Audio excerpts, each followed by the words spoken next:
Llamé a mi hijo y una voz dijo: «Este número ya no existe». Llamé a mi nuera. Ella respondió: «Ah, suegra, nos mudamos de ciudad hace 2 meses. Se nos olvidó avisarte». Respiré hondo y colgué. Un mes después, recibí una llamada, del banco de ellos, cobrando. Esas palabras todavía me queman la garganta. Todavía siento cómo mis dedos temblaban mientras marcaba ese número por 5ª vez consecutiva. Pensé que era un error del teléfono. Pensé que tal vez mi hijo Damián había olvidado pagar su plan. Nunca imaginé que el error era yo, que yo era el estorbo que necesitaban borrar. Si esta historia te está tocando el corazón, suscríbete al canal y activa la campanita para que no te pierdas ninguna confesión como esta, porque lo que viene te va a dejar sin palabras. Me llamo Estela. Tengo 68 años y vivo sola en Puebla desde hace 5 años, cuando mi Roberto se fue al cielo y me dejó con este silencio que pesa más que cualquier mueble de esta casa. Damián es mi único hijo, mi todo. El niño que cargué en brazos, que curé de fiebres, que aplaudí en cada graduación, el hombre al que le entregué mi vida entera y también mi dinero. Hace 3 años, Damián llegó a mi casa con esa sonrisa nerviosa que siempre usaba cuando necesitaba algo. Traía a Yasmín, su esposa, del brazo. Ella sonreía también, pero diferente, con esa sonrisa que no llega a los ojos. «Mamá», me dijo mientras tomaba café en mi mesa, «tengo una oportunidad increíble. Puedo abrir mi propio taller mecánico. Es mi sueño, pero el banco pide un enganche de 850,000 pesos. 850,000 pesos, el mismo dinero que yo había juntado durante 30 años vendiendo telas en el negocio que heredé de mi padre. Cada metro de lino, cada rollo de algodón, cada cliente que regateaba centavos, todo estaba guardado en esa cuenta. «Mamá», continuó Damián, «te prometo que te voy a pagar. Poco a poco, pero te lo devuelvo todo, y vamos a venir a visitarte cada mes. Te lo juro por mi padre». Juró por Roberto. ¿Cómo iba yo a decir que no? Vendí el local, cerré el negocio de mi papá, entregué todo ese dinero sin firmar un papel, sin pedir garantías, porque él era mi hijo.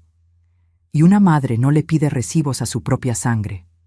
Los primeros 6 meses vinieron religiosamente. Cada domingo, Damián tocaba mi puerta con pan dulce y me contaba cómo el taller iba creciendo. Yasmín se quedaba en el auto revisando su celular, pero al menos venían. Después las visitas se espaciaron, una vez al mes, cada 2 meses. Luego solo llamadas rápidas. «Mamá, estamos ocupados, pero te queremos mucho». Hasta que un martes de octubre marqué su número como siempre hacía. «El número que usted marcó no existe o no está disponible». Pensé que era broma. Volví a marcar. Misma grabación. Con las manos sudando, busqué el número de Yasmín. Ella contestó al 4º tono. «¿Bueno?» «Yas, soy yo, Estela. No puedo localizar a Damián y...» «Ah, suegra». Su voz sonaba distante, como si estuviera haciendo otra cosa mientras hablaba. «Sí, nos mudamos hace como 2 meses a Querétaro. Con todo el caos de la mudanza se nos olvidó avisarle. ¿Necesita algo?» Se les olvidó, como quien olvida comprar leche en el supermercado. «¿Y por qué cambiaron de número?», pregunté, tratando de controlar el temblor en mi voz. «Es que allá las líneas locales son más baratas. Oiga, suegra, ahorita estoy ocupada. Luego le paso el nuevo número de Damián por mensaje, ¿sale?» Colgó. Nunca me mandó ese mensaje. Me quedé sentada en mi sala, mirando el teléfono como si fuera a explotar. La tarde se volvió noche. No encendí las luces. Solo me quedé ahí, en la oscuridad, entendiendo lentamente que mis 850,000 pesos habían comprado mi propio abandono. Un mes entero pasé llamando al último número que tenía de Damián. 30 días enviando mensajes al WhatsApp que seguía marcando entregado, pero nunca leído. 30 noches preguntándome qué había hecho mal. Hasta que una mañana de noviembre, mi teléfono sonó. Era un número desconocido de la Ciudad de México. «¿Señora Estela Ramírez?», dijo una voz masculina, profesional. «Sí, soy yo. Le hablo del Banco Nacional. Soy el licenciado Carranza, del Departamento de Cobranza. Señora, tenemos un problema con el préstamo del señor Damián Ramírez. Usted aparece como aval solidaria de un crédito por 320,000 pesos. El préstamo tiene 3 meses de atraso y necesitamos que nos contacte urgente para evitar acciones legales». El piso desapareció bajo mis pies. Yo no firmé como aval de ningún préstamo, susurré. «Señora, aquí tengo su identificación escaneada y su firma en el contrato. ¿Usted firmó documentos relacionados al taller mecánico Ramírez Motors?» Y entonces lo recordé. Hace año y medio, Damián llegó con papeles. «Son solo formalidades del negocio, mamá. El contador dice que necesita tu firma en estos formatos». Pura burocracia. Yo firmé sin leer, confiando. Mi propio hijo me había convertido en su aval sin decírmelo. «Señora», continuó el licenciado, «si no recibimos el pago en los próximos 30 días, estaremos obligados a iniciar el embargo de sus bienes. ¿Entiende la situación?». Entendía perfectamente. No me buscaban para saber cómo estaba. Me buscaban para cobrar. Y mi hijo había desaparecido. Pero ¿qué fue lo que encontré cuando decidí ir a buscarlos? Lo que descubrí fue mucho peor de lo que imaginaba. El licenciado Carranza me dio 7 días para presentar un plan de pago, 7 días para conseguir dinero que no tenía, 7 días para salvar mi casa del embargo por una deuda que nunca supe que existía. Esa noche no dormí. Me quedé en la cocina con una taza de té que se enfrió entre mis manos mientras revisaba cada papel que tenía guardado. Extractos bancarios, recibos viejos, la escritura de mi casa. Y ahí, en una carpeta que apenas había tocado en año y medio, encontré los documentos que Damián me había dado para firmar. Los leí completos por primera vez. «Contrato de aval solidario», decía en letras grandes. Y más abajo, mi firma, mi identificación, mi dirección, todo en orden, todo legal. Yo había firmado mi propia trampa sin saberlo. Me costaba respirar. Sentía como si alguien me estuviera apretando el pecho con las 2 manos, porque no era solo el dinero. Era la traición. Era entender que mi hijo me había usado como una herramienta, como un objeto útil para conseguir lo que necesitaba. Al día siguiente llamé al banco de nuevo. Pedí hablar directamente con el licenciado Carranza. «Señora Ramírez», me dijo con esa voz que mezclaba compasión con procedimiento, «entiendo su situación, pero legalmente usted es responsable de esta deuda. El señor Damián Ramírez dejó de pagar hace 3 meses. Primero pensamos que era un retraso temporal, pero ahora sus teléfonos están apagados y no contesta correos». «¿Correos?», pregunté. «¿Qué correos?».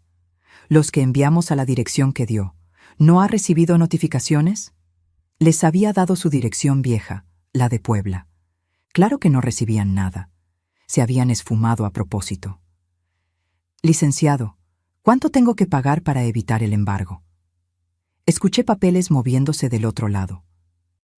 «Con los intereses moratorios acumulados, necesitaríamos un pago inmediato de 45,000 pesos para congelar el proceso legal y después acordar pagos mensuales de la deuda principal». 45,000 pesos. Toda mi pensión de 3 meses junta no alcanzaba eso. «¿Y si no puedo?», susurré. «Entonces iniciamos el embargo. Lo siento mucho, señora». Colgué el teléfono y me quedé mirando la pared de mi sala. Esa pared donde todavía colgaba la foto de la primera comunión de Damián. Su sonrisa de niño inocente, con su traje blanco y una veladora en las manos. Roberto estaba a su lado, orgulloso. «¿Qué hago, Roberto?», le pregunté a la fotografía. «¿Qué hago con este hijo que criamos?». El silencio fue mi única respuesta. Pasé los siguientes días como sonámbula. Intenté llamar a Damián 100 veces más. Busqué en Facebook, en Instagram, en cualquier red social que conociera. Nada. Era como si se hubieran borrado del mundo. Hasta que mi vecina Remedios, que es como mi hermana aunque no compartamos sangre, me vio llorando en el patio mientras tendía ropa. «Estela, ¿qué te pasa?». Se acercó secándose las manos en el delantal. «Hace días que te veo mal». Y se lo conté todo. Cada detalle, cada peso, cada firma, cada llamada sin respuesta. Remedios me abrazó mientras yo lloraba en su hombro como no había llorado desde el funeral de Roberto. «Ese muchacho no tiene perdón de Dios», murmuró acariciando mi cabello. «Pero tú no vas a quedarte de brazos cruzados, ¿verdad? Tú no eres de las que se rinden». «Ya no sé qué hacer, Reme. Ya no sé. Pues lo primero es ir a buscarlos, a la cara, que te digan de frente por qué te hicieron esto».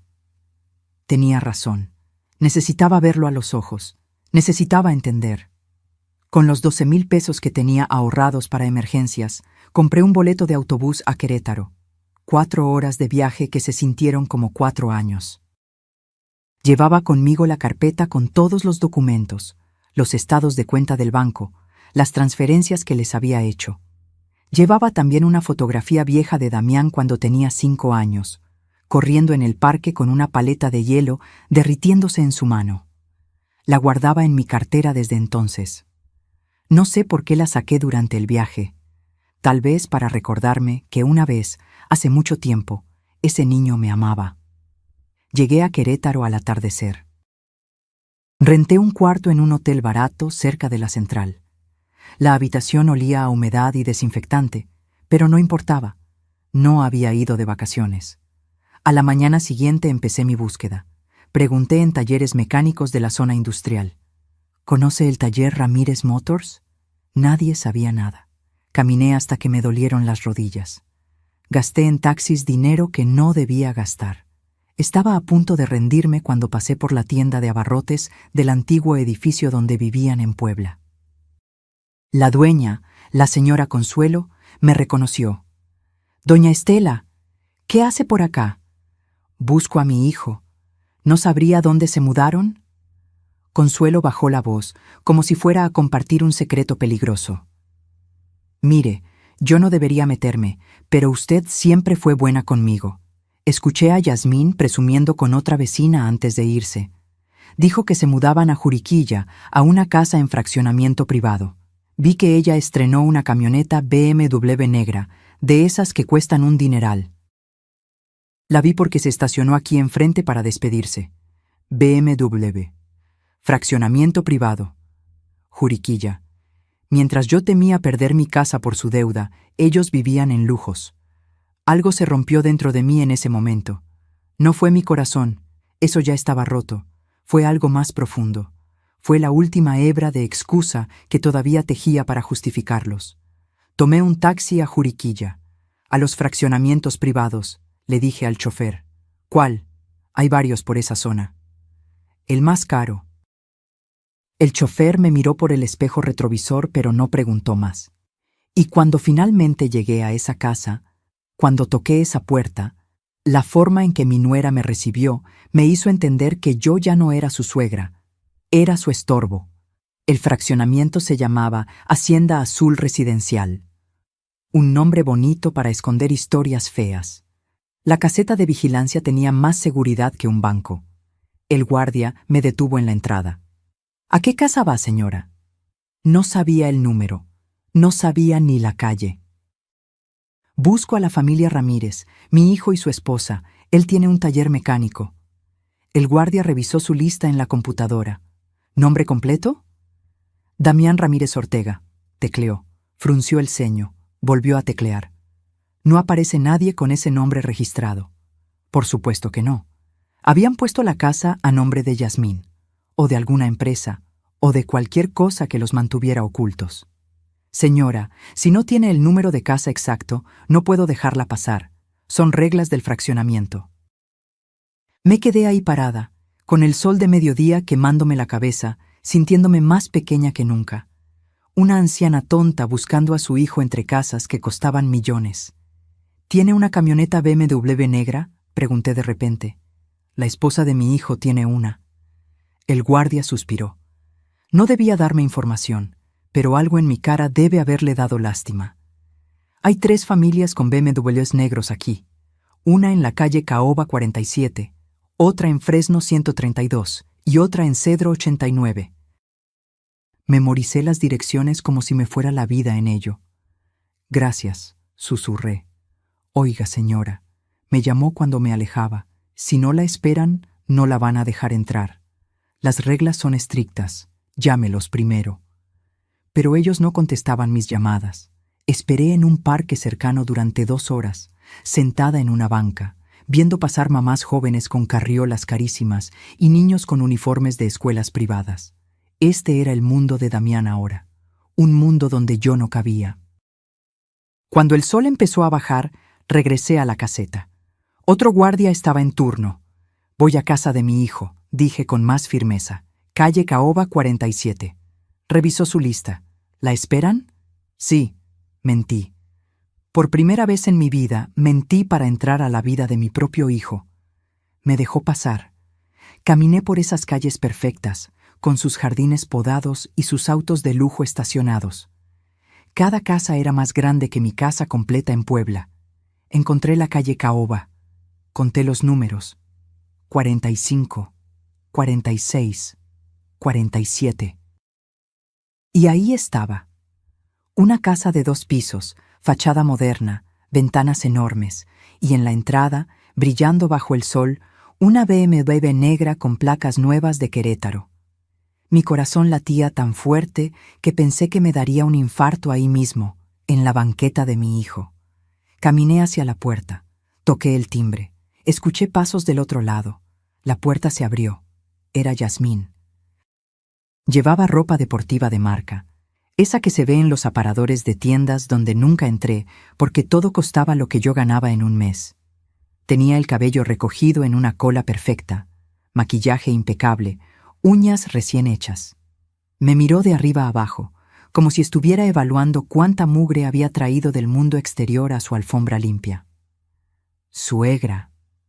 No fue un saludo cariñoso, fue una declaración de molestia. ¿Qué hace aquí? Necesito hablar con Damián, dije tratando de sonar calmada. No avisó que venía.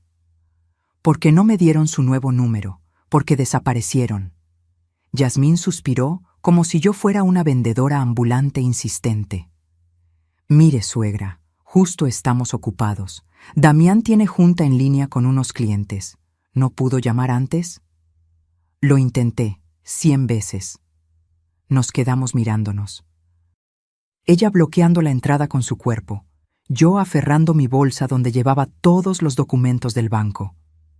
Es sobre el préstamo, dije finalmente. El banco me está cobrando a mí. Me van a embargar la casa si no... ¡Damián!, gritó hacia adentro sin dejarme terminar. Tu mamá está aquí. Escuché movimiento, y entonces lo vi. Mi hijo bajaba las escaleras con una camisa de vestir cara, pantalón de mezclilla de diseñador, zapatos que costaban más que mi renta mensual. Se había dejado crecer la barba. Se veía mayor, próspero. Cuando me vio, su expresión no fue de alegría, fue de pánico. «Mamá, ¿qué haces aquí?» Esa pregunta me dolió más que cualquier golpe físico. «¿Qué hago aquí? Damián, el banco me está demandando. Firmé como aval de tu préstamo sin saberlo y...» Ya sé, me interrumpió bajando la voz, mirando nervioso hacia los lados como si los vecinos pudieran escuchar. Ha estado complicado, mamá. Con la mudanza, con abrir el nuevo taller, los gastos. Gastos. Miré la casa, miré la camioneta, miré su ropa. Veo que tienen muchos gastos. Yasmín cruzó los brazos. No es tan fácil como parece, suegra. Mantener un negocio requiere inversión. A veces hay que sacrificar cosas para crecer. Sacrificar. Como sacrificar a tu suegra tirándola a los lobos del banco. Necesitan pagar 45,000 pesos esta semana o me quitan mi casa, dije mirando directamente a Damián. La casa donde creciste. Donde tu padre murió. Donde guardé todos tus recuerdos. Damián evitó mi mirada. Mamá, No tengo esa cantidad ahora mismo, pero te puedo dar, no sé, 15,000 para la próxima semana. ¿Te parece? 15,000, cuando yo le había dado 850,000 sin pensarlo 2 veces. ¿Y el resto? Lo iremos juntando, te lo juro. Ya me había jurado antes, por su padre, y aquí estábamos. Yasmín se metió a la casa y regresó con un sobre. Aquí hay 2,000 en efectivo, es lo que tenemos ahora, dijo extendiéndomelo. Los otros 13,000 se los depositamos en la semana. Tomé el sobre, 2,000 pesos. Ni siquiera era propina para ellos. Gracias por venir a visitarnos, suegra. Avise la próxima vez, ¿sí? Yasmín ya estaba cerrando la puerta. Damián me miró una última vez. Vi en sus ojos algo que me partió el alma. No era culpa, era alivio de que me fuera. Cuídate, mamá. La puerta se cerró. Me quedé ahí parada, en el camino de entrada de esa casa que mi dinero había ayudado a pagar, con 2,000 pesos en la mano y 850,000 de deuda en el corazón. Pero lo que descubrí cuando regresé a casa fue aún más desgarrador. Mi hijo no solo me había olvidado, me había borrado de su vida como quien borra un error. El viaje de regreso a Puebla fue el más largo de mi vida. 4 horas mirando por la ventana del autobús, viendo pasar paisajes que no registraba mi cerebro. Solo podía ver una cosa, la cara de mi hijo cerrando esa puerta. Los 2,000 pesos que me dieron los usé para pagar el hotel y el autobús. Me quedaban 300 pesos en el bolsillo cuando llegué a mi casa esa noche. Remedios me esperaba con caldo de pollo caliente. «¿Cómo te fue?», preguntó, aunque mi cara ya le daba la respuesta. Me recibieron como si fuera una limosnera tocando su puerta, dije, mientras las lágrimas finalmente salían. Como si yo les estorbara. Como si mi presencia ensuciara su alfombra nueva. Remedios me abrazó mientras comía entre sollozos. «Ese muchacho se va a arrepentir», murmuró. «Te lo juro por Dios santo que se va a arrepentir». Pero yo no quería venganza. Solo quería a mi hijo de vuelta. Los 13,000 pesos prometidos nunca llegaron. Pasó la semana. Pasó otra. Cada vez que marcaba el número que finalmente me había dado Yasmín, después de rogarle, sonaba ocupado o se iba a buzón. El banco llamaba todos los días. «Señora Ramírez, necesitamos hablar sobre el plan de pago». «Señora Ramírez, el tiempo se está agotando». «Señora Ramírez, si no recibimos pago esta semana, procederemos con acciones legales». No podía dormir, no podía comer. Bajé tanto de peso que mi ropa me colgaba como trapos en un espantapájaros. Una noche, después de otra llamada del banco donde me dijeron que necesitaba pagar 45,000 pesos antes del viernes, o empezaría el embargo, hice algo que nunca había hecho. Saqué todos los ahorros que me quedaban de mi pensión. Fui al banco. Pagué. 45,000 pesos que debían servir para mis medicamentos del corazón, para mi consulta del próximo mes, para cualquier emergencia. Todo se fue en pagar una deuda que ni siquiera era mía. El ejecutivo me extendió el recibo. «Con esto detenemos el embargo, señora, pero recuerde que debe seguir pagando mensualmente el resto de la deuda. Son 275,000 pesos más, en pagos de 8,500 pesos cada mes durante 3 años. 8,500 pesos mensuales.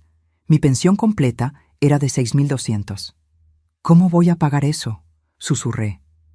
El ejecutivo me miró con esa compasión inútil de quien sabe que no puede ayudar. «¿Tiene familia que pueda apoyarla?». Solté una risa amarga que me sorprendió a mí misma. «Mi familia es el problema». Esa misma tarde, Remedios vino con su teléfono en la mano. «Estela, siéntate. Necesito mostrarte algo». «Reme, estoy cansada, no...». «Siéntate». Me senté.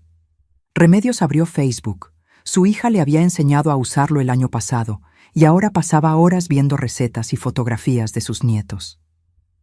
«Mi hija me ayudó a buscar a tu nuera. Encontramos su perfil». Me mostró la pantalla. Era Yasmín. Su foto de perfil mostraba la camioneta BMW, ella con lentes oscuros, sonriendo. Empezó a pasar las publicaciones una por una. Fotos en restaurantes elegantes, platillos que costaban lo que yo gastaba en comida de toda la semana. Fotos en la playa.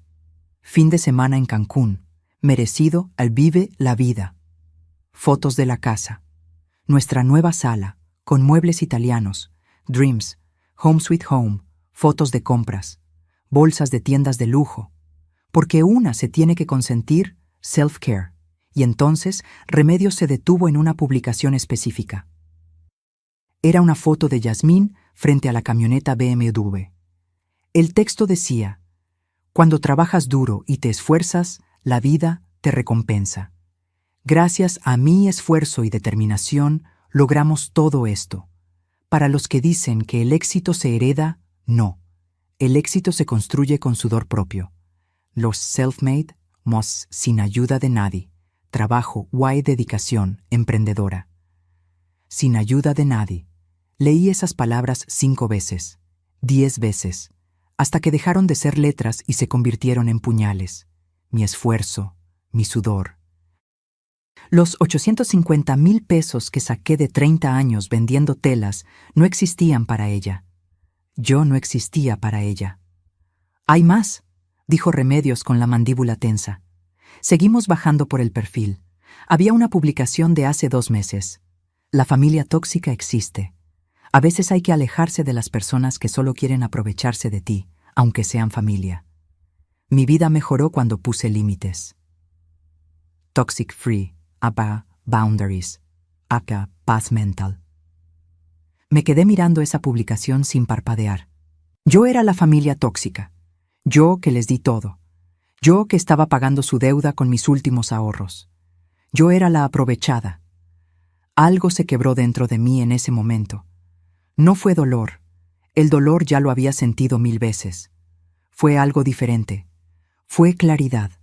Vi con nitidez absoluta lo que había sido ciega de ver. Mi hijo me había usado como un cajero automático. Cuando el cajero ya no tenía dinero que dar, simplemente buscó otro banco. «Reme», dije con una voz que no reconocí como mía, «necesito que tu hijo el abogado venga a verme». «¿Horacio?» «Sí, dile que venga mañana y que traiga todo lo que sepa sobre deudas, avales y embargos». Remedios me miró con una mezcla de sorpresa y orgullo. «Ahora sí, Estela, ahora sí te reconozco». Esa noche no lloré. Por primera vez en semanas, no lloré. Me quedé despierta hasta las 3 de la mañana buscando en Internet todo lo que podía sobre leyes de avales. Remedios me había enseñado a usar Google el año pasado, pero nunca lo había usado para algo importante. Esa noche se volvió mi mejor amigo. Leí sobre derechos de los avales, sobre responsabilidades de los deudores principales, sobre qué pasa cuando el deudor principal desaparece. Y encontré algo que hizo que mi corazón latiera más rápido. El aval que paga la deuda del deudor principal puede reclamar todo lo que el deudor posea como forma de pago. Todo, incluyendo su taller. Pero lo que descubrí después fue aún peor. Mi hijo no solo me había usado, me había borrado de su vida mucho antes de mudarse, y las pruebas estaban esperándome en un lugar donde nunca había mirado. Horacio llegó al día siguiente a las 10 de la mañana. Era un hombre de 35 años, serio pero amable, con maletín de abogado y esa forma de hablar clara que te hace sentir que por fin alguien te entiende. Me senté frente a él en mi mesa de cocina, la misma donde Damián me había pedido los 850,000 pesos hace 3 años. «Doña Estela», comenzó Horacio sacando una libreta. «Mi madre me contó todo. Necesito que me enseñe cada documento que tenga. Transferencias, contratos, mensajes, todo». Le di todo. La carpeta completa que había guardado durante años. Los estados de cuenta donde se veían las transferencias a Damián. Los papeles donde firmé como aval sin saberlo. Los recibos del banco de los 45,000 pesos que acababa de pagar. Horacio revisó cada papel con cuidado, tomando notas, frunciendo el ceño. Después de media hora, Levantó la vista. Doña Estela, tengo buenas y malas noticias. Dime las malas primero. Legalmente, usted es responsable de esta deuda. Firmó como aval solidaria, lo cual significa que usted y su hijo son igualmente responsables ante el banco. Si él no paga, le cobran a usted. Eso ya lo sabe. Asentí. Pero las buenas noticias, continuó, son varias. Primero, usted puede demandar a su hijo por fraude si demuestra que la engañaron para firmar. Segundo, puede exigir que le pague cada peso que usted ha puesto. Y tercero, y esto es importante, si usted está pagando la deuda que él contrajo, puede reclamar todo lo que su hijo posea como forma de pago. ¿Todo? Todo, incluyendo el taller mecánico. Si el taller está a nombre de él o de la empresa que él formó, y usted puede demostrar que su dinero ayudó a comprarlo, usted puede embargar ese taller como pago de lo que le debe. Mi corazón latió más fuerte. ¿Cuánto vale un taller mecánico? Depende de la ubicación, el equipo, la clientela, pero si está bien posicionado, podría valer entre 800,000 y 1,500,000 pesos. Más de lo que me debía. ¿Y la casa donde viven? Horacio negó con la cabeza. Si la casa está a nombre de su nuera o rentada, no podríamos tocarla. Pero el taller, ese es diferente. Los negocios son activos embargables. Me quedé en silencio, procesando. ¿Qué me recomienda hacer? Horacio cerró su libreta. Honestamente, doña Estela, mi recomendación legal es diferente a mi recomendación humana. Legalmente, usted debería demandar ya, pero humanamente, es su hijo. Yo le diría que intente una última vez hablar con él. Hágale saber las consecuencias legales. Dele una oportunidad de pagar antes de proceder. Ya intenté hablar con él. Me cerró la puerta en la cara. Entonces inténtelo por escrito, un mensaje claro, con copia de estos documentos, que quede registro de que usted le dio oportunidad. Y si no responde o se niega, ahí sí, proceda con todo. Horacio tenía razón. Necesitaba intentarlo una vez más, pero esta vez no como madre suplicante. Esta vez como mujer que conocía sus derechos.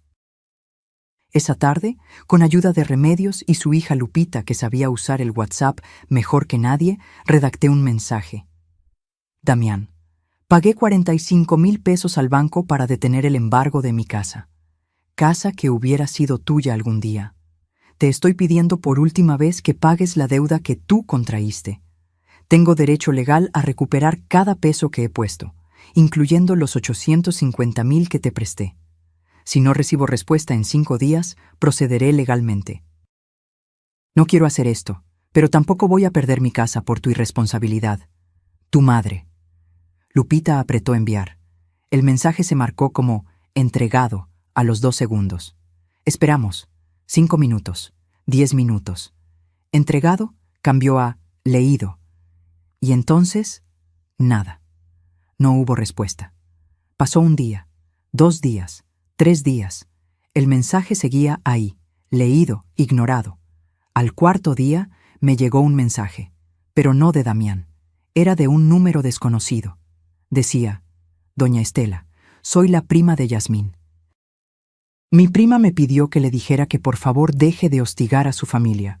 Ellos están pasando por problemas financieros fuertes y sus presiones solo empeoran las cosas.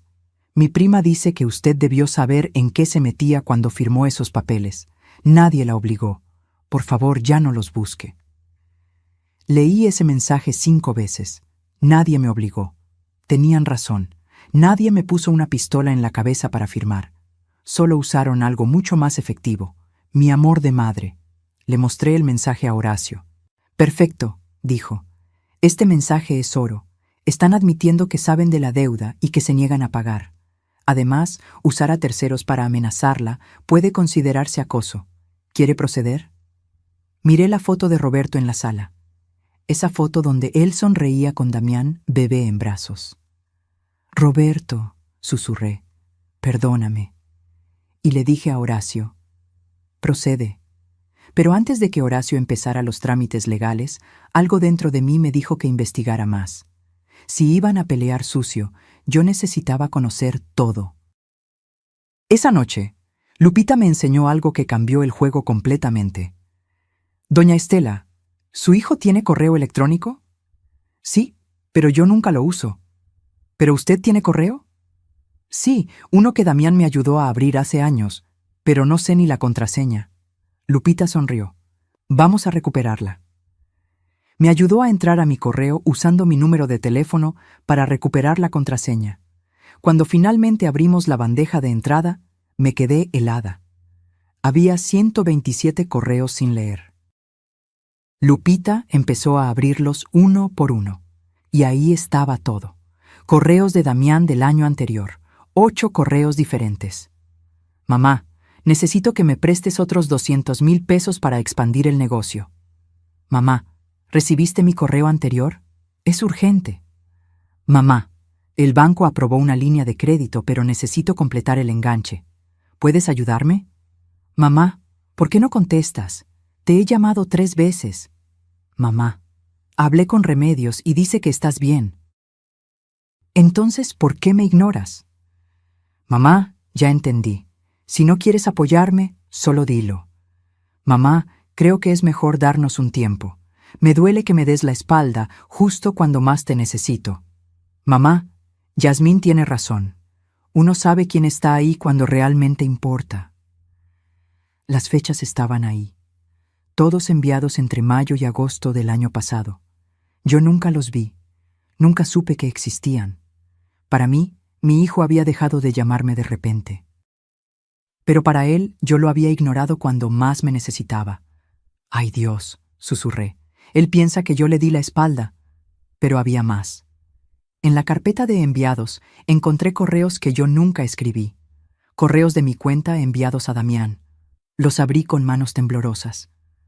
Damián, ya te ayudé suficiente. No pienso darte más dinero. No me busques más. Necesito mi espacio. Tu esposa tiene razón en cuidar su patrimonio. Deberías hacer lo mismo. Yo nunca escribí esos correos. Alguien entró a mi cuenta, dije con la voz quebrada. Lupita revisó el historial de inicio de sesión. Mire, doña Estela, aquí dice que su cuenta fue accedida desde Puebla, desde la IP de su casa, pero en fechas cuando usted no sabía ni usar el correo. Solo había una persona que tenía mi contraseña. Damián. Él mismo me había ayudado a crear la cuenta. Tenía acceso total. Mi hijo había enviado esos correos haciéndose pasar por mí, para tener excusa de alejarse. Para justificar ante su esposa por qué dejábamos de hablarnos. Yasmín probablemente nunca supo toda la verdad. Damián le había mostrado esos correos falsos y le había dicho, «¿Ves? Mi mamá me rechazó. Ella me dio la espalda». Y entonces entendí todo. Mi hijo no me había olvidado por accidente. Me había borrado intencionalmente. Me había construido como villana en su propia historia para no sentirse culpable. Y cuando descubrí por qué hizo todo esto, cuando entendí el verdadero motivo detrás de cada mentira, todo cobró sentido de la manera más dolorosa. No dormí en toda la noche.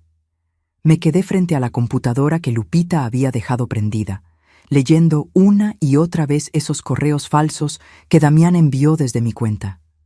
Cada palabra era una puñalada diferente, porque no solo me había usado, no solo me había robado, me había destruido mi propia reputación, mi propia voz, para justificar su traición. A las 6 de la mañana, Remedios tocó mi puerta con café caliente. «No dormiste», dijo. No era pregunta. No pude. Se sentó a mi lado y leímos juntas todo otra vez.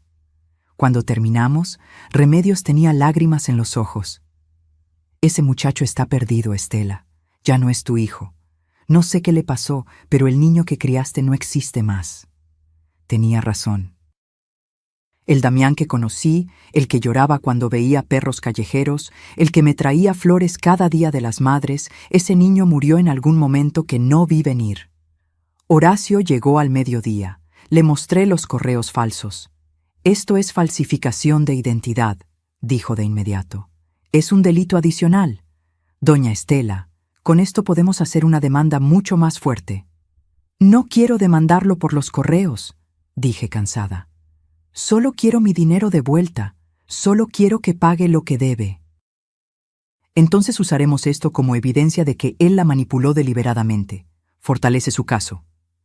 Pasamos toda la tarde preparando documentos. Horacio redactó una demanda formal por 1. Recuperación de préstamo de 850,000 pesos. 2. Pago de deuda bancaria donde yo era aval, 275,000 pesos restantes. 3. Daños y perjuicios por fraude. 4. Embargo preventivo del taller mecánico Ramírez Motors. ¿Cuánto tiempo tomará esto?, pregunté. Si no se presenta a las audiencias o no contesta la demanda, podemos tener sentencia en 3 meses. Si pelea, puede tardar 6 meses a 1 año. 1 año más de agonía. ¿Y si paga antes? Si paga el total de la deuda antes de que haya sentencia, todo se detiene. Entonces, démosle una última oportunidad. Una sola más. Horacio me miró con esa mezcla de admiración y tristeza que los abogados tienen cuando saben que su cliente está siendo demasiado buena. Doña Estela, él ya tuvo muchas oportunidades. Lo sé, pero necesito mirarme al espejo después de esto. Necesito saber que hice todo lo posible. Esa tarde llamé a Damián desde el teléfono de Remedios, un número que él no conocía. Contestó al tercer timbrazo. «Bueno, Damián, soy tu mamá». Silencio del otro lado. Luego un suspiro. «Mamá, ya te dije que...». «Encontré los correos», lo interrumpí. Mi voz era firme, sin lágrimas. «Los correos falsos que enviaste desde mi cuenta. Los que escribiste haciéndote pasar por mí». Más silencio, largo, pesado. «No sé de qué hablas», dijo finalmente. «Damián, tengo las fechas, tengo el historial de inicio de sesión, sé que fuiste tú». «Mamá, tú no entiendes. Yasmín estaba presionándome. Decía que tú solo querías controlarnos, que te importaba más tu dinero que mi felicidad. Necesitaba demostrarle que yo había intentado y tú me rechazaste». Ahí estaba, la confesión. «¿Entonces me convertiste en la villana de tu matrimonio?» «No, yo solo necesitaba espacio, necesitaba que ella viera que yo había puesto límites contigo». «¿Límites? Damián, yo te di 850,000 pesos sin pedirte nada a cambio. ¿Qué límites necesitabas poner?» «Mamá, ya pasó. No podemos cambiar el pasado». «Pero podemos arreglar el presente. El banco me demandó. Pagué 45,000 pesos de mi pensión para salvar mi casa. Tu casa. La casa donde está enterrado tu padre». «Mamá, yo no tengo ese dinero ahora». «¿No tienes? ¿O no quieres?» «No tengo». Su voz subió de tono. «¿Crees que vivir aquí es barato? ¿Crees que mantener la imagen, el taller, la camioneta, todo es gratis? Yasmín necesita ciertas cosas para ser feliz. Si no se las doy, me deja. Ya casi me dejó 2 veces». Y ahí estaba la verdad completa. Mi hijo había vendido a su madre para comprar el amor de su esposa. «Entonces eres feliz», dije con voz vacía. «Tienes tu casa elegante, tu camioneta cara, tu esposa contenta, solo que tu madre está pagando tus deudas y perdiendo su casa».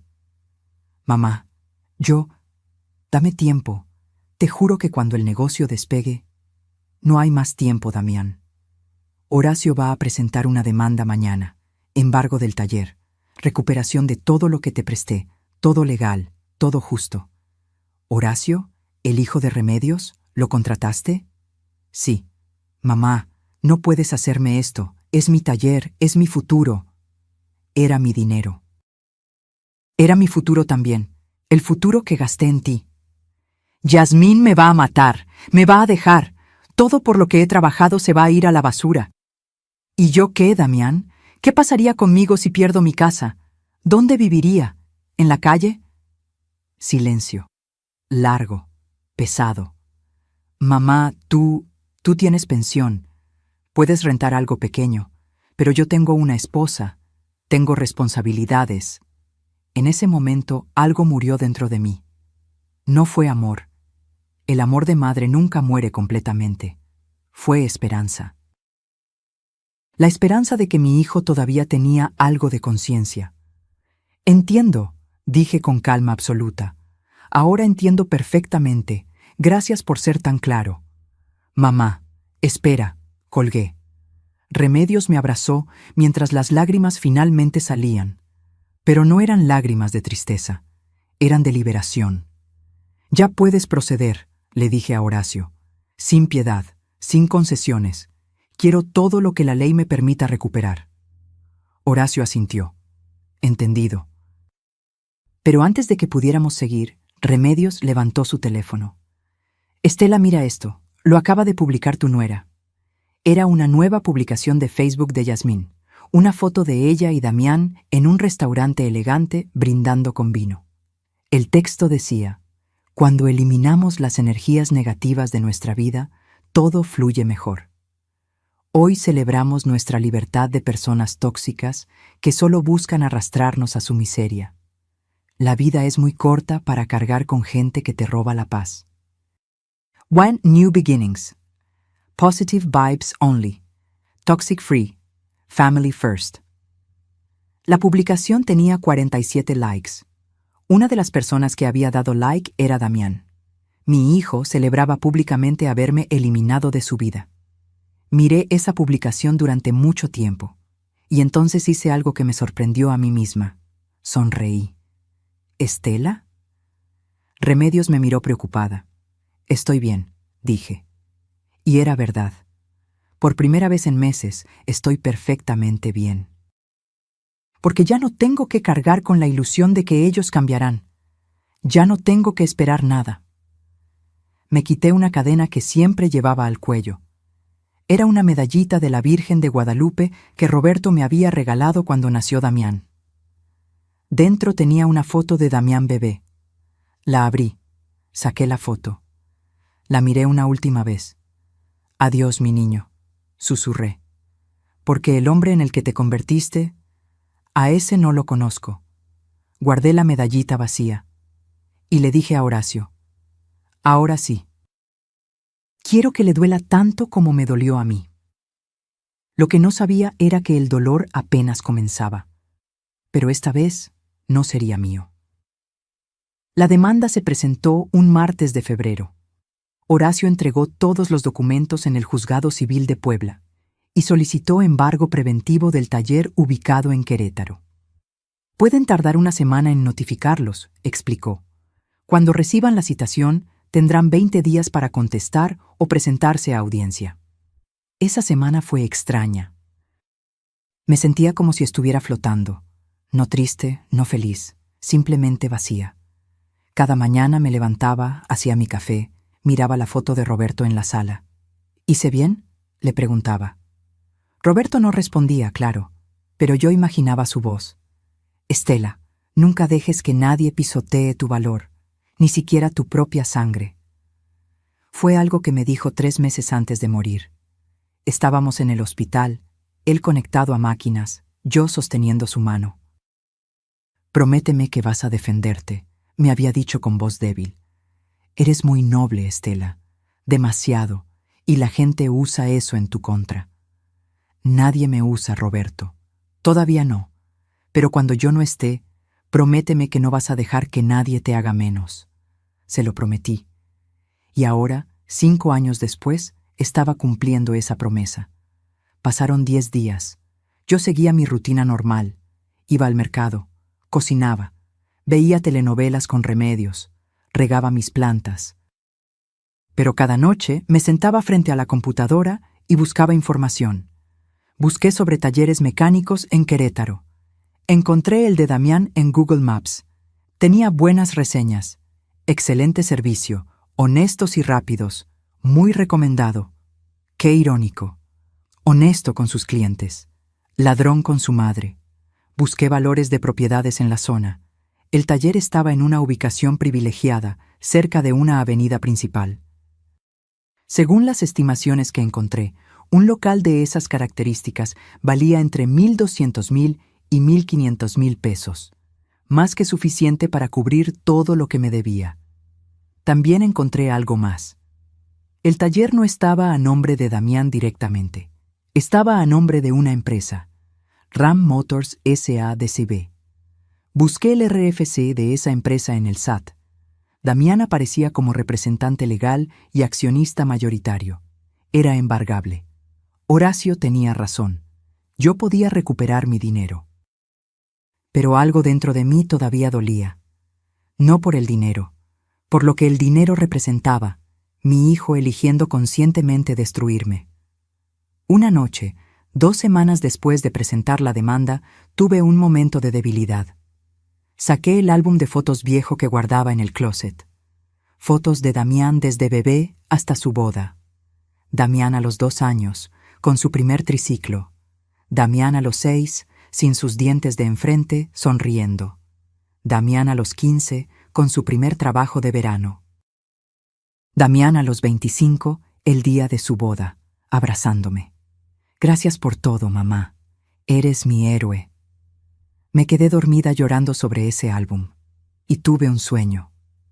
Roberto estaba ahí, joven otra vez, como cuando nos conocimos. Me tomó de las manos. Estela, ¿por qué lloras? Porque perdí a mi hijo. No, mi amor, él se perdió a sí mismo. Tú sigues siendo la misma. Pero duele, Roberto, duele tanto. Lo sé, pero el dolor es la prueba de que eres humana, de que amaste de verdad. No dejes que ese dolor te haga dudar de ti. Haces lo correcto. Desperté a las 3 de la mañana con esas palabras resonando en mi cabeza. Haces lo correcto. Al día siguiente llegó un sobre certificado. Acuse de recibo de notificación judicial, decía el sello. Lo abrí con manos temblorosas. Damián y Yasmín habían sido notificados. La citación se entregó en el domicilio del taller. Damián firmó de recibido. Ahora sabía. Ahora tenía que decidir si contestaba la demanda o ignoraba. Si ignoraba, yo ganaba automáticamente. Si contestaba, tendríamos que vernos en la corte. Pasaron 3 días, y entonces mi teléfono sonó. Era un mensaje de texto de Damián, del número nuevo que nunca me había querido dar. Mamá, necesitamos hablar. Urgente. No contesté. 5 minutos después. Mamá, por favor, esto es serio. No puedes embargar mi taller. Es mi sustento. Seguí sin contestar. 10 minutos después. Mamá, contesta. Te lo estoy pidiendo por favor. Y entonces vino la llamada. Dejé que sonara. 1 vez, 2 veces, 5 veces. A la 6ª llamada contesté. Estela Ramírez, dije con voz formal, como si hablara con un extraño. Mamá, gracias a Dios. Mira, acabo de recibir una notificación del juzgado. Esto tiene que ser un error, ¿verdad? No es un error. Mamá, no puedes hablar en serio. ¿Vas a quitarme mi taller? ¿El negocio por el que he trabajado 3 años? El negocio que yo compré con 850,000 pesos. Fue un préstamo. Te lo iba a pagar. ¿Cuándo, Damián? ¿En qué año? Porque hasta ahora solo he recibido 2,000 pesos. Y mientras tanto, yo pagué 45,000 de tu deuda. Mamá, por favor, podemos arreglar esto sin abogados, sin juicios. Somos familia. Ah, ahora somos familia. Cuando te notifican de la demanda, ahora sí soy familia. Siempre has sido mi familia. Yo nunca dije lo contrario. Damián, leí los correos falsos. Leí las publicaciones de Yasmín celebrando haberme eliminado. Vi el like que les diste. Sé exactamente que soy para ustedes. Silencio del otro lado. Eso fue Yasmín. Yo no pensaba esas cosas. Pero las apoyaste, con tu silencio, con tu like, con cada decisión que tomaste. Mamá, escucha. Hablé con Yasmín. Ella está dispuesta a que te paguemos algo. ¿Qué te parece 50,000 pesos? Es lo que podemos juntar ahorita. 50,000 pesos. De más de 1,000,000 que me debían. No. ¿No? Mamá, estamos haciendo el esfuerzo. No quiero 50,000. Quiero todo. 850,000 del préstamo más, 275,000 de la deuda del banco, más daños y perjuicios. Todo. Eso es más de 1,000,000 de pesos. No lo tengo. Pero tienes un taller que vale 1,5 millones. Véndelo, págame, y quedamos a mano. ¿Vender mi taller? Mamá, es mi vida. ¿Qué voy a hacer sin el taller? No lo sé, Damián. Tal vez lo mismo que yo iba a hacer si perdía mi casa. Empezar de cero. Pero al menos tú eres joven. Yo tengo 68 años. Mamá, tienes hasta la fecha de la audiencia para conseguir el dinero. Si me lo pagas antes, retiro la demanda. Si no, que decida el juez. Mamá, no hagas esto. Te lo suplico. ¿Me suplicas? ¿Ahora me suplicas? Mi voz se quebró por primera vez. Yo te supliqué que contestaras mis llamadas. Yo te supliqué que me explicaras por qué desapareciste. Yo te supliqué que pagaras aunque sea algo de la deuda. ¿Y qué hiciste? Me bloqueaste, me humillaste y celebraste eliminarme de tu vida. Lo siento. Su voz sonaba pequeña. Lo siento mucho, mamá. Yo también lo siento, Damián. Siento que perdí al hijo que crié, porque ese niño bueno que yo conocí ya no existe. Colgué, y esta vez no lloré. Me senté en mi mecedora, esa que Roberto había hecho con sus propias manos cuando estaba embarazada de Damián, y me mecí lentamente. Sentí algo nuevo. No era dolor, no era rabia, era paz. La paz de quien finalmente dejó de cargar un peso que nunca fue suyo. Pero Damián y Yasmín no se quedarían quietos, y lo que planearon para detenerme fue tan bajo que terminó siendo su propia sentencia. Los siguientes días fueron un silencio extraño. Damián no volvió a llamar. No hubo mensajes. Nada. Eso no me gusta, dijo Horacio cuando le conté. Cuando alguien deja de pelear de repente, significa que está preparando algo. ¿Cómo qué? No sé, pero mantente alerta. Guarda todos tus documentos importantes en un lugar seguro. Seguí su consejo. Metí todos mis papeles en una caja de metal que guardé en casa de Remedios. Copias de todo. Por si acaso. 3 días antes de la audiencia, recibí una visita inesperada. Eran las 4 de la tarde.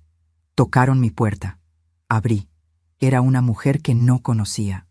40 y tantos años, vestida de traje sastre, portafolio en mano. ¿Señora Estela Ramírez? Sí, soy yo. Me llamo Lucía Mendoza. Soy trabajadora social del DIF. ¿Puedo pasar? Necesito hacerle unas preguntas. Del DIF. Sistema para el Desarrollo Integral de la Familia. Un mal presentimiento me recorrió la espalda. ¿De qué se trata? Recibimos una denuncia anónima de que usted vive en condiciones de riesgo. Alguien reportó que podría necesitar apoyo o incluso que podría estar en situación de vulnerabilidad mental. Me quedé helada. ¿Vulnerabilidad mental? La denuncia menciona que usted sufre episodios de confusión, que ha estado acosando a familiares pidiendo dinero y que podría ser víctima de algún tipo de deterioro cognitivo. Solo vengo a verificar que esté bien. Damián. Oh, Yasmín.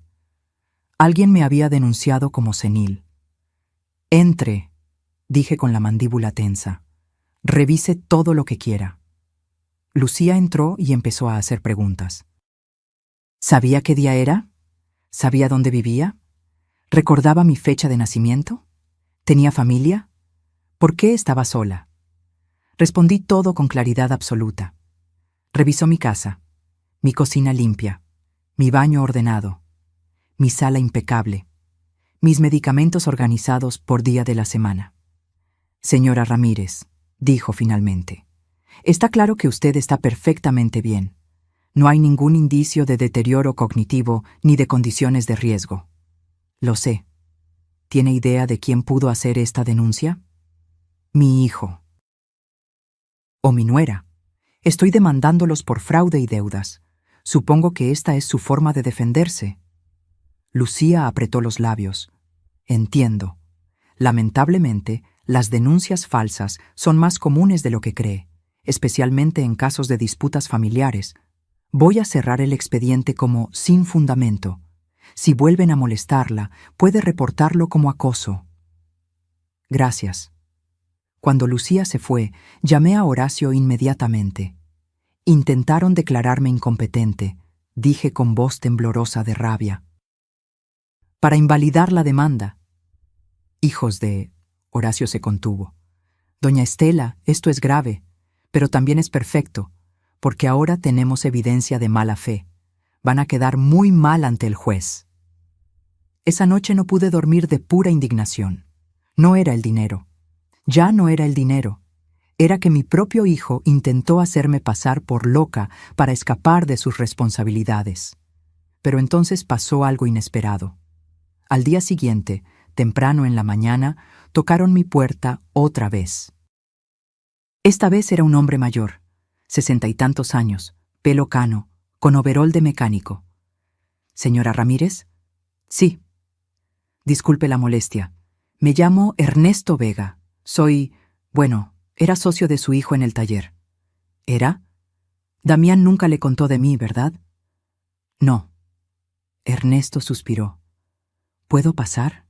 Creo que hay cosas que usted necesita saber. Lo dejé entrar. Se sentó en mi sala, nervioso, retorciendo una gorra entre las manos. Señora, cuando Damián abrió el taller hace 3 años, yo puse 300,000 pesos. Él puso el resto. Íbamos a ser socios al 50-50. Trabajé en ese taller desde el primer día.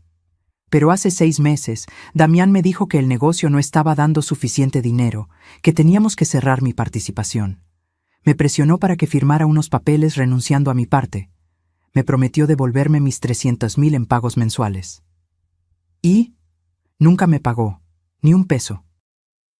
Y descubrí por qué. El taller está prosperando. Tiene buenos ingresos. Damián me mintió para quedarse con todo. Presenté una demanda hace 3 meses. Me quedé en silencio, procesando. ¿Por qué me cuenta esto? Porque me enteré de su demanda. Un conocido que trabaja en el juzgado me lo comentó. Y pensé, tal vez podemos ayudarnos mutuamente. Si usted gana el embargo del taller, yo pierdo mi oportunidad de recuperar mi dinero. Pero si trabajamos juntos... ¿Qué propone? Que unamos las demandas. Entre usted y yo, Damián nos debe más de 1 millón de pesos. Si logramos el embargo conjunto, podemos liquidar el taller, dividir el dinero según lo que nos debe a cada uno y ambos recuperamos lo nuestro. Miré a ese hombre. Vi en sus ojos el mismo cansancio, la misma traición que yo sentía. ¿Damián le hizo firmar como aval de algún préstamo sin que usted supiera? No, pero me hizo firmar documentos de disolución de sociedad bajo engaños. Igual es fraude. Tenía razón. Hable con mi abogado. Le di el teléfono de Horacio. Él verá cómo proceder. Ernesto se fue con una mezcla de esperanza y tristeza. Y yo me quedé pensando. ¿A cuántas personas más había traicionado mi hijo? Horacio llamó esa tarde. Doña Estela, hablé con el señor Vega. Su caso es sólido. Si unimos fuerzas, la demanda es imbatible. Damián va a perder el taller sí o sí. ¿Eso es legal? Totalmente. Son 2 acreedores diferentes reclamando deudas legítimas. El juez va a ordenar la liquidación del activo principal, que es el taller, y se distribuye el dinero entre los acreedores según lo que les debe. ¿Y Damián? Damián se queda sin nada, y aún así probablemente no alcance para cubrir todo. Tendría que pagar el resto con otros bienes o con pagos mensuales por años. Por primera vez en semanas, sonreí. No de felicidad, de justicia. Proceda. La audiencia estaba programada para el viernes a las 10 de la mañana. Horacio me recogió temprano. Yo llevaba mi mejor vestido, ese azul marino que usaba para ocasiones importantes. Roberto siempre decía que ese vestido me hacía ver fuerte. Necesitaba verme fuerte. Llegamos al juzgado. Era un edificio viejo en el centro de Puebla, con pasillos fríos y olor a papel viejo. En la sala de espera vi a Ernesto. Me saludó con un gesto de cabeza, y entonces los vi llegar. Damián y Yasmín. Él llevaba traje, ella, vestido elegante y tacones. Venían con su propio abogado, un hombre joven con cara de tiburón. Damián me vio. Nuestras miradas se encontraron. Vi en sus ojos algo que me sorprendió, miedo. Tenía miedo de mí, de su propia madre. Yasmín me lanzó una mirada de puro veneno. Nos llamaron a la sala. El juez era un hombre de 50 años, pelo entrecano, mirada seria. Caso 247-2024. Ramírez Ortega contra Ramírez Pérez. Más demanda acumulada de Vega Morales contra Ramírez Ortega. Y entonces comenzó. Lo que pasó en esa sala ese día, lo que se dijo, lo que se reveló, lo que se destruyó, cambió todo para siempre. El juez revisó los expedientes durante lo que pareció una eternidad. El silencio en la sala era tan denso que podía escuchar mi propio corazón latiendo. Bien, dijo finalmente. Tenemos aquí 2 demandas contra el señor Damián Ramírez Ortega. La primera, de su madre, la señora Estela Ramírez Pérez, por recuperación de préstamo de 850,000 pesos, más deuda bancaria de 275,000 pesos, donde ella figura como aval, más daños y perjuicios. La segunda, del señor Ernesto Vega Morales, por liquidación fraudulenta de sociedad por 300,000 pesos. Ambas demandas solicitan embargo del mismo bien, el taller mecánico Ram Motors. ¿Es correcto? Sí, su señoría, respondieron Horacio y el abogado de Ernesto al unísono. Señor Ramírez Ortega, ¿desea contestar la demanda? El abogado de Damián se levantó. Era un hombre delgado con lentes y una sonrisa falsa. Su señoría, mi cliente reconoce que existen deudas pendientes, pero argumenta que las demandantes están exagerando las cantidades. Además, el taller mecánico es su única fuente de ingresos. Embargarlo sería dejarlo sin sustento.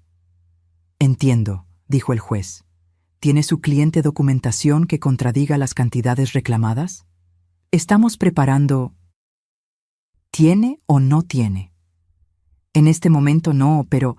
Entonces, las cantidades están aceptadas hasta que demuestre lo contrario. Señora Ramírez, ¿desea agregar algo? Horacio me hizo un gesto para que me levantara. Me puse de pie. Mis piernas temblaban, pero mi voz salió firme. Su señoría, yo le di a mi hijo 850,000 pesos de mi patrimonio sin pedirle nada a cambio porque era mi hijo y confiaba en él. Me hizo firmar como aval de un préstamo sin decirme, y cuando el banco me cobró, mi hijo desapareció. Cambió su número de teléfono, se mudó sin avisarme, me bloqueó. Tuve que pagar 45,000 pesos de mi pensión para evitar que me embargaran mi casa. Mi hijo envió correos falsos desde mi cuenta para hacerme quedar mal ante su esposa. Intentó que el DIF me declarara incompetente mental. Y mientras tanto, él y su esposa viven en lujos, en una casa elegante, con una camioneta de casi 1,000,000 de pesos, publicando en redes sociales que son exitosos por su propio esfuerzo. Mi voz se quebró en la última frase. Su señoría, continué, no quiero destruir a mi hijo, solo quiero recuperar lo que es mío, lo que trabajé durante 30 años, para poder vivir con dignidad mis últimos años. Me senté. Sentí lágrimas en mis mejillas y no me importó. El juez miró a Damián. Señor Ramírez Ortega, ¿qué tiene que decir? Damián se puso de pie. Su abogado le susurró algo, pero él lo ignoró. Su señoría, todo lo que dice mi mamá es verdad. Le debo el dinero, le mentí, la evité, hice cosas terribles. Yasmín lo jaló del brazo, susurrando furiosa. Damián se soltó. Pero tenía miedo, continuó. Miedo de no poder pagar, miedo de decepcionar a mi esposa, miedo de admitir que había fracasado. Entonces construí mentiras sobre mentiras hasta que todo se me salió de control. Hizo una pausa. Me miró directamente. Mamá, lo siento. Siento todo. No espero que me perdones. Pero necesito que sepas que nunca dejé de quererte. Solo dejé de ser un buen hijo. El silencio en la sala era absoluto. ¿Y el señor Vega? Preguntó el juez. Damián bajó la mirada. También le mentí. Le robé su inversión porque necesitaba el dinero para mantener apariencias que no podía pagar. Yasmín se levantó de golpe. ¿Qué estás diciendo? No digas nada más. Ya basta, Yasmín. dijo Damián con cansancio. Ya basta de mentiras. El juez golpeó su martillo. Orden en la sala. Señora, siéntese. Yasmín se sentó, con la cara roja de furia. El abogado de Damián parecía querer hundirse en su silla. Su señoría, dijo Horacio levantándose, ante la confesión del demandado solicitamos sentencia inmediata. Embargo total del taller mecánico, liquidación del bien y distribución proporcional entre los acreedores según lo adeudado. El juez revisó los papeles nuevamente. Dada la confesión explícita del demandado y considerando la documentación presentada que respalda las reclamaciones, dicto sentencia a favor de las partes demandantes. Golpeó el martillo. Embargo inmediato del taller mecánico Ram Motors ubicado en Querétaro. Se ordena avalúo del bien y posterior liquidación en subasta pública. El producto de la venta se distribuirá proporcionalmente entre la señora Estela Ramírez Pérez y el señor Ernesto Vega Morales, según las deudas comprobadas. Si el producto de la venta no cubre la totalidad de las deudas, el señor Ramírez Ortega deberá pagar el remanente en plazos mensuales que no excedan 5 años. Otro golpe de martillo. Caso cerrado. Pueden retirarse. Había ganado, pero no sentía victoria, sentía vacío. Salimos de la sala. En el pasillo, Damián me alcanzó. Mamá, espera. Me detuve. Me giré. Yasmín venía detrás de él, furiosa. ¿Estás feliz?, me gritó. ¿Estás feliz de destruir a tu propio hijo? ¿De quitarle todo lo que construyó? Lo que construyó con mi dinero, respondí con calma. Eso fue un regalo. Los padres ayudan a sus hijos. Los padres ayudan. Los hijos agradecen.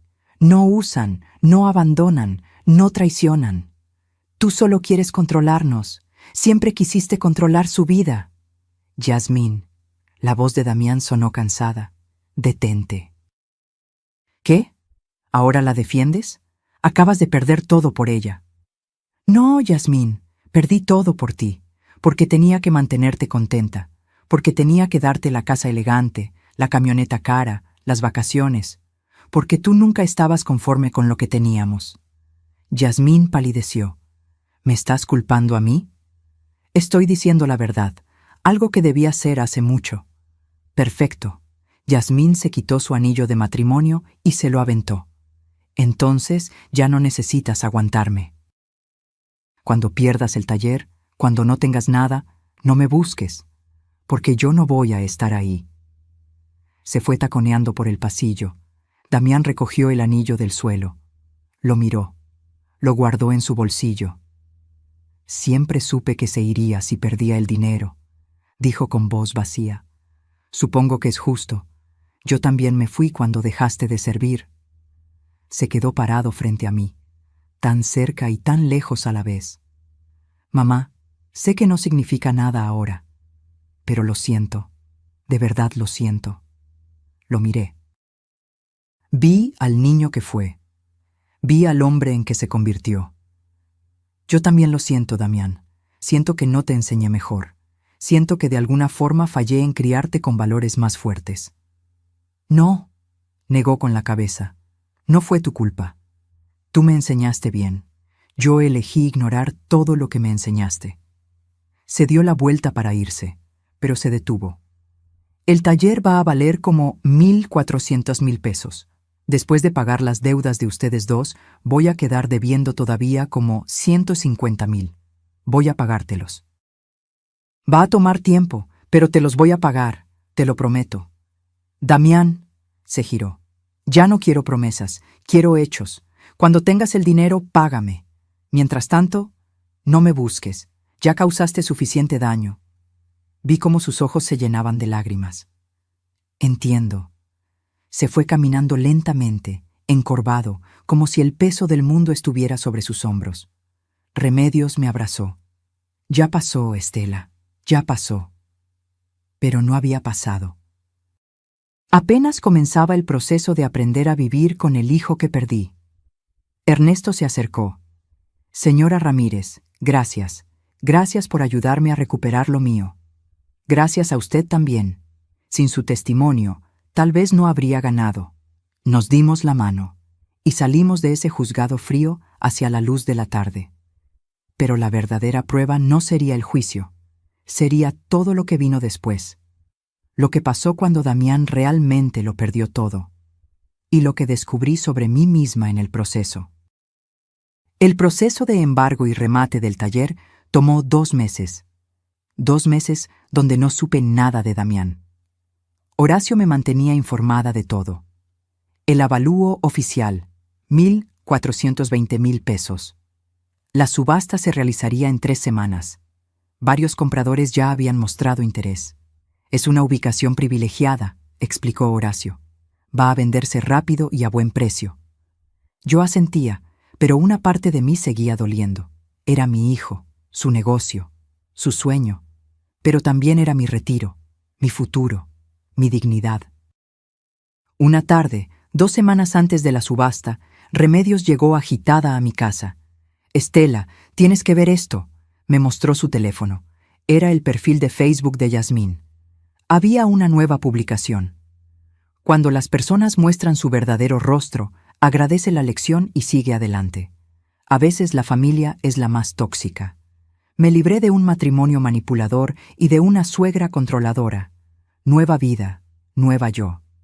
Divorced, freedom, new beginnings. Divorced, divorciada. Entonces era oficial. Yasmín había dejado a Damián.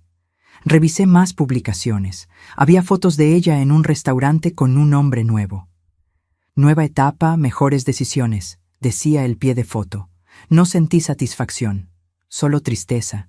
Yasmín había sido parte del problema, sí, pero Damián había tomado sus propias decisiones. La semana de la subasta recibí una llamada inesperada. «Señora Ramírez, habla Daniela, del despacho del licenciado Horacio. Hay un hombre en la oficina que quiere hablar con usted.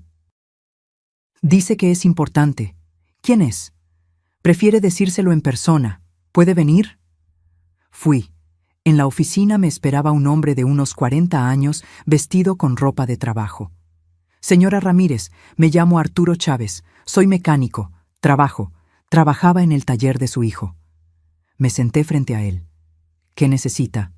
«Verá, me enteré de la subasta. Cuando Damián nos contó que iba a perder el taller, nos reunimos todos los empleados. Somos 5 mecánicos que llevamos años ahí. Es nuestro sustento». «Lo siento», dije sinceramente, «pero no tengo opción». «Lo entiendo, señora. Créame que lo entiendo, pero vengo a proponerle algo. Los 5 juntamos nuestros ahorros. Entre todos tenemos 450,000 pesos. Si usted nos da tiempo, ¿podríamos juntar más? Quisiéramos comprar el taller en la subasta y seguir operándolo. Sería cooperativa de trabajadores». Me quedé en silencio, sorprendida. «Es una buena zona», continuó Arturo. «Tenemos clientela fiel. El negocio es redituable. Solo necesitamos que sea nuestro. Sin Damián, sin deudas». «La subasta es abierta», expliqué. «Yo no puedo decidir quién compra». «Lo sé, pero pensamos, si usted pudiera hacer una oferta razonable en la subasta, ganarla y después vendérnosla a nosotros en pagos. Sería bueno para todos. Usted recuperaría su dinero garantizado y nosotros mantendríamos nuestros empleos». Miré a Horacio. «¿Es legal eso?» «Totalmente. Usted puede participar en la subasta como cualquier comprador. Y después puede vender el bien a quien quiera». «¿Y el señor Vega?» «A él se le paga su parte del producto de la subasta de inmediato. El resto sería para usted. Y si usted decide financiar la venta a estos señores, es su decisión». Pensé. Estos hombres no tenían culpa. Eran trabajadores honestos atrapados en el desastre de Damián. ¿Cuánto podrían pagar mensualmente? Arturo sacó unos papeles. Hicimos números. Si compramos el taller en 1,400,000 y usted ya tiene su parte de la subasta, nosotros le pagaríamos el resto en, digamos, 25,000 pesos mensuales durante 5 años. Hice el cálculo mental. 25,000 por 60 meses eran 1,500,000, más de lo que costaba el taller. ¿Por qué pagarían de más? Intereses justos, y porque es nuestra oportunidad de tener algo propio. Déjenme pensarlo. El día de la subasta llegó rápido. Se llevó a cabo en una sala del juzgado. Había 4 compradores potenciales además de mí. El precio de salida, 1,400,000 pesos. Las ofertas comenzaron a subir. 1,420,000, 1,450,000, 1,500,000. A 1,550,000 quedábamos solo 2, yo y un hombre de traje que claramente era inversionista. 1,600,000 ofrecí. El hombre me miró evaluando. Subió su oferta. 1,650,000. 1,700,000, dije con firmeza. El hombre negó con la cabeza y se retiró. Vendido a la señora Estela Ramírez Pérez por 1,700,000 pesos. El martillo cayó. El taller era mío. El proceso de pago y transferencia tomó una semana. Del monto de 1,700,000, 300,000 fueron para Ernesto Vega por su deuda. 850,000 fueron para mí por el préstamo original. 275,000 fueron para mí por la deuda del banco. 275,000 fueron para mí como intereses y compensación. Total recuperado, 1,400,000 pesos de los 1,700,000. Los 300,000 restantes cubrieron gastos legales, impuestos de la subasta y otros costos del proceso. Al final, recuperé mi dinero completo más compensación por el daño. Justicia matemática perfecta. Una semana después, firmé un contrato de compraventa con los 5 mecánicos. Les vendí el taller en 1,400,000 pagaderos en 5 años a 25,000 mensuales. Ahora tenía un ingreso fijo garantizado de 25,000 pesos cada mes durante 5 años. Era más que mi pensión. Era seguridad. Era dignidad. La primer pago llegó puntual el 15 de septiembre. Arturo vino personalmente a traer el cheque. Señora Ramírez, no sabe cuánto le agradecemos. Vamos a cuidar ese taller como si fuera nuestro hijo. Es su hijo, sonreí.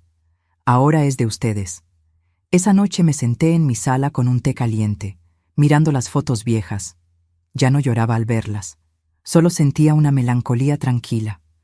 Tomé los 275,000 pesos de compensación que había recibido y decidí hacer algo que nunca había hecho: vivir. Contraté un pequeño viaje, nada lujoso.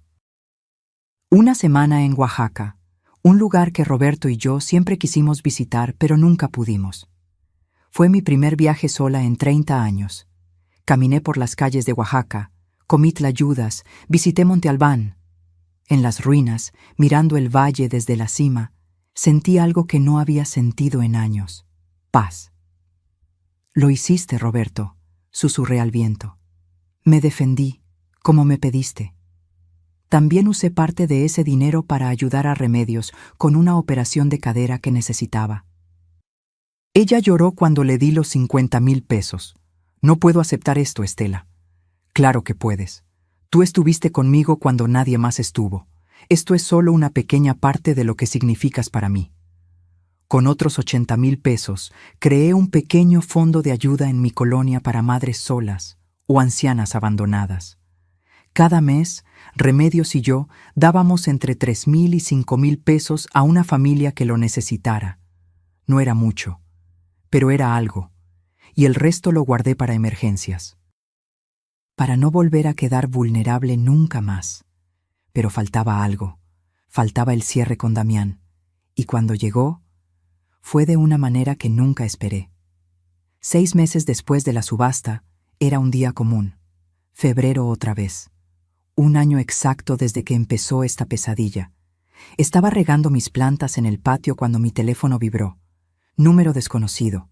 Dudé, pero contesté. ¿Mamá? Era Damián. Su voz sonaba diferente, más pequeña, rota. Soy yo. Largo silencio. ¿Cómo estás?, preguntó finalmente. Bien. ¿Y tú? Sobreviviendo. Estoy trabajando en un taller aquí en Puebla. Solo como mecánico, no como dueño. El dueño es buena gente, me paga 8,000 pesos quincenales. Rento un cuarto en una vecindad. 8,000 pesos quincenales, lo mismo que él ganaba antes de tener el taller. ¿Y Yasmín? Se casó con el tipo con el que salía. Vi las fotos en Facebook. Se ven felices. Lo siento. Yo no. Ahora entiendo que nunca me quiso. Solo quiso lo que yo podía darle. Cuando no pude darle más, se fue. Como yo hice contigo. Silencio largo. Mamá, te llamo porque quiero disculparme de verdad, no como en el juzgado. Esto no es porque quiera algo, es porque he tenido mucho tiempo para pensar, para entender lo que hice, para vivir las consecuencias. ¿Y qué entendiste? Que fui un pésimo hijo, que te usé, que te traicioné, que preferí impresionar a una mujer que nunca me amó en lugar de cuidar a la única persona que me amó incondicionalmente toda mi vida. Sentí un nudo en la garganta. También entendí, continuó, por qué lo hiciste, por qué me demandaste. No fue venganza, fue supervivencia, fue dignidad, fue enseñarme una lección que yo nunca aprendí por las buenas. Damián, déjame terminar, por favor. Necesito decir esto. Llevo meses ensayándolo. Esperé. Te destrocé la vida, mamá, y la mía también. Pero la diferencia es que tú tenías derecho a defenderte, y lo hiciste. Y ahora vivo con lo que merezco. Nada, sin negocio, sin esposa, sin lujos. Solo un cuarto pequeño, un trabajo honesto, y las consecuencias de mis decisiones. No mereces nada, dije con voz suave. Mereces aprender, y parece que estás aprendiendo. ¿Tú crees? No lo sé, Damián. El tiempo lo dirá. Silencio. Mamá, ¿algún día podrás perdonarme? Cerré los ojos. Esa pregunta era la más difícil. No lo sé. Tal vez. Pero no hoy. Todavía duele mucho. Lo entiendo. Solo quería que supieras que estoy trabajando para ser mejor. Para ser el hijo que debí ser desde el principio. Me alegra oírlo. ¿Podría llamarte de vez en cuando? Solo para que sepas que estoy bien. No espero que me contestes siempre. Solo no quiero que pienses que desaparecí otra vez. Pensé cuidadosamente mi respuesta. Puedes llamar, una vez al mes, no más. Y en esas llamadas solo quiero saber que estás trabajando honestamente y viviendo con integridad. No quiero dramas. No quiero pedir ayuda. ¿Entendido? Entendido. ¿Damián? ¿Sí? Me alegra que estés trabajando. Me alegra que estés pagando tus consecuencias. Pero sobre todo, me alegra que finalmente entiendas lo que hiciste. Yo también, mamá, te amo, aunque no tenga derecho a decirlo. Yo también te amo, aunque ya no de la misma forma. Colgamos. Me quedé en el patio, con el teléfono en la mano, procesando. No había perdonado. No estaba segura si algún día lo haría, pero al menos ahora había honestidad. Ya no había máscaras. 3 semanas después, llegó un sobre a mi puerta. Dentro había 5,000 pesos en efectivo y una nota escrita a mano. Mamá, sé que te debo 150,000 todavía. Este es el primer pago. Van a ser 30 pagos de 5,000 pesos. Va a tomar 2 años y medio, pero los voy a cumplir todos. No es el dinero, es la promesa. Con amor, Damián. Guardé el dinero, guardé la nota. Cada mes, durante los siguientes 30 meses, llegó un sobre con 5,000 pesos. A veces la nota decía, mes 8, seguimos adelante. Otras, mes 15, gracias por darme tiempo. O simplemente, mes 22, te amo, mamá. Yo no contestaba los sobres, pero tampoco los rechazaba. En el mes 18, Damián me llamó. Mamá, conocí a alguien. Se llama Patricia. Es maestra, sencilla, trabajadora. Le conté todo lo que hice, lo que te hice, y no se fue. Dijo que todos merecemos segundas oportunidades. Me da gusto por ti, dije sinceramente. Pero esta vez, cuídala de verdad, no con dinero, con respeto. Lo haré, te lo prometo. En el mes 30 llegó el último sobre. Dentro había 5,000 pesos y una foto. Era Damián y Patricia juntos. Ella se veía amable, con sonrisa genuina. Él se veía tranquilo. Ya no tenía esa tensión en los hombros que siempre cargaba cuando estaba con Yasmín. La nota decía: «Mamá, este es el último pago, deuda saldada. Pero hay otra deuda que nunca podré pagar completamente. El daño que te hice. Solo quiero que sepas que el hombre que hizo esas cosas ya no existe. He cambiado». No porque lo perdí todo, sino porque finalmente entendí lo que importa. Patricia y yo nos vamos a casar en junio. Sería el honor de mi vida si vinieras. Pero lo entenderé si no quieres. Te amo. Siempre te amaré. Tu hijo, Damián. Miré esa foto durante largo rato, y entonces llamé a Remedios. Reme, necesito un vestido nuevo. Voy a una boda. La boda fue pequeña, en un jardín público de Puebla. Solo 30 invitados. Cuando llegué, Damián me vio y se le llenaron los ojos de lágrimas. Viniste. Vine, confirmé, pero no por ti, por mí, porque necesitaba cerrar este capítulo. Patricia se acercó. Era incluso más bonita en persona. Sencilla, sin maquillaje excesivo, con ojos bondadosos. Señora Ramírez, es un honor conocerla. Damián me ha contado todo, y quiero que sepa que nunca dejaré que olvide el valor de la familia. Nunca. La abracé. Cuídalo, pero cuídate tú también, no te pierdas en él. Lo prometo. La ceremonia fue simple, bonita. Cuando el juez preguntó si alguien se oponía al matrimonio, hubo silencio total. Esta vez, Damián había elegido bien. En la pequeña recepción, Damián se acercó a mí. «Mamá, ¿podemos hablar un momento?» Caminamos hacia un rincón del jardín. «Quiero que sepas algo», dijo.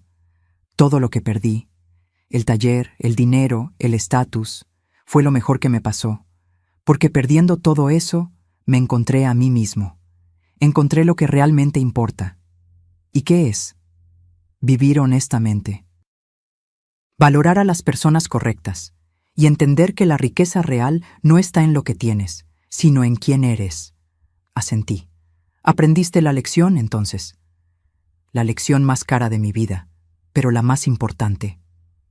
Damián, no voy a olvidar lo que pasó, pero estoy dispuesta a intentar construir algo nuevo, no como antes, algo diferente, con límites claros, con respeto mutuo».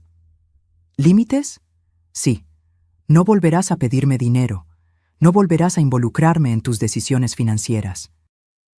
Y si me faltas al respeto, desapareceré de tu vida sin dudar. ¿Entendido? Entendido. Pero dentro de esos límites, podemos intentar ser madre e hijo otra vez, poco a poco. Se le escapó un sollozo. «Gracias, mamá. No merezco esta oportunidad, pero juro que no la voy a desperdiciar». Lo abracé. Por primera vez en casi 2 años, abracé a mi hijo. No era el mismo abrazo de antes. Era más cuidadoso, más consciente. Pero era un abrazo, y a veces eso es suficiente. Han pasado 3 años desde que todo comenzó. 3 años desde esa llamada del banco que cambió mi vida para siempre. Estoy sentada en mi sala, la misma donde lloraba cada noche hace años. Pero ahora es diferente. Hay plantas nuevas en las ventanas, fotos nuevas en las paredes, y una paz que no había sentido en décadas. Los 25,000 pesos mensuales del taller siguen llegando puntualmente. Arturo y sus compañeros convirtieron el negocio en algo próspero. Incluso abrieron una segunda sucursal el año pasado. «Todo gracias a usted, doña Estela», me dijo Arturo en su última visita. Sin su confianza, seguiríamos siendo solo empleados. «Sin su esfuerzo, el taller no valdría nada», respondí. «Ustedes hicieron el trabajo. Yo solo les di la oportunidad. Uso parte de ese ingreso para vivir cómodamente. Ya no cuento centavos. Ya no me preocupo por las medicinas. Puedo comprar el pan que me gusta sin sentir culpa. Otra parte la sigo invirtiendo en el Fondo de Ayuda Comunitaria. En 3 años hemos ayudado a 14 familias, madres solteras, ancianos olvidados, gente que necesitaba solo una oportunidad. Remedios y yo nos volvimos voluntarias en el centro comunitario. Damos pláticas sobre abuso financiero familiar. Es sorprendente cuántas personas viven situaciones similares a la mía. Pensé que era la única, me dijo una señora de 70 años la semana pasada. Pensé que era mi obligación aguantar. No es obligación, le respondí, es decisión, y podemos decidir diferente. Damián me llama cada domingo, visita una vez al mes, siempre trae algo pequeño, pan dulce, flores, una foto nueva. Patricia está embarazada, van a tener una niña, le pondrán Estela. No tienes que hacerlo, le dije cuando me lo contaron. Pero queremos, insistió Patricia, queremos que nuestra hija lleve el nombre de una mujer fuerte, de una mujer que supo defenderse, para que ella también aprenda a hacerlo. Y me quedé sin palabras. Ser abuela otra vez me asusta, pero también me emociona. Esta vez, con límites, con claridad, sin convertirme en cajero automático ni en salvadora. Ernesto Vega se volvió mi amigo. Nos tomamos café cada 15 días. Compartimos historias de cómo nuestros hijos nos enseñaron las lecciones más duras. Pero aprendimos, dice siempre, y ahora somos más fuertes. Roberto sigue en su foto de la sala. A veces le hablo como antes. Lo hice, mi amor. Me defendí. Puse límites. Encontré mi fuerza. Y juro que su sonrisa en la foto se ve más brillante. Ayer, mientras ordenaba el closet, encontré el álbum viejo de Damián, las fotos de cuando era niño. Las miré sin llorar, solo con nostalgia suave. Ese niño se perdió en algún lugar del camino, pero el hombre en que se convirtió está intentando encontrarse. Y eso es suficiente. Cerré el álbum y lo guardé en el estante superior. El pasado está ahí, lo acepto, pero ya no vivo en él. La vida me enseñó algo crucial en estos años. Amar a tus hijos no significa sacrificarte por ellos. Significa enseñarles a ser personas íntegras. Y a veces, la mejor enseñanza es dejar que enfrenten las consecuencias de sus acciones. También aprendí que perdonar no significa olvidar.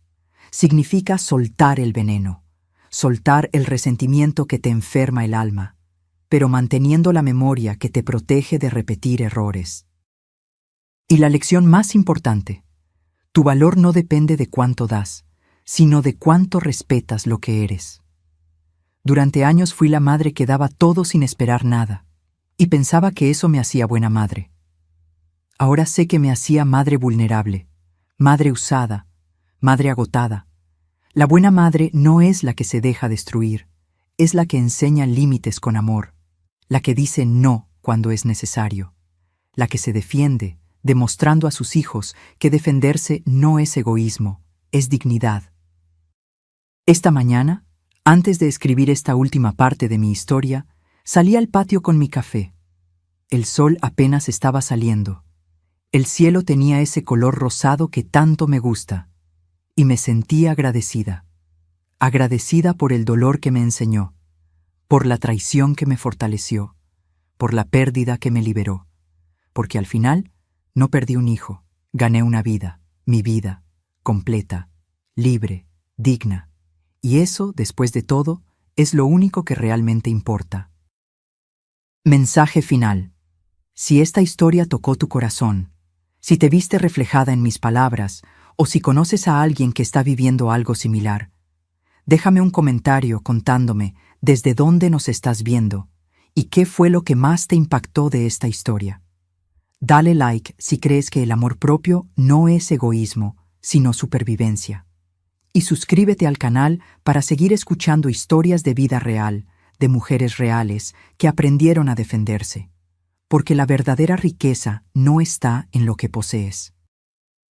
Está en lo que no permites que te quiten, tu dignidad, tu paz, tu valor. Y eso nadie puede arrebatártelo, a menos que tú se lo permitas. Fin.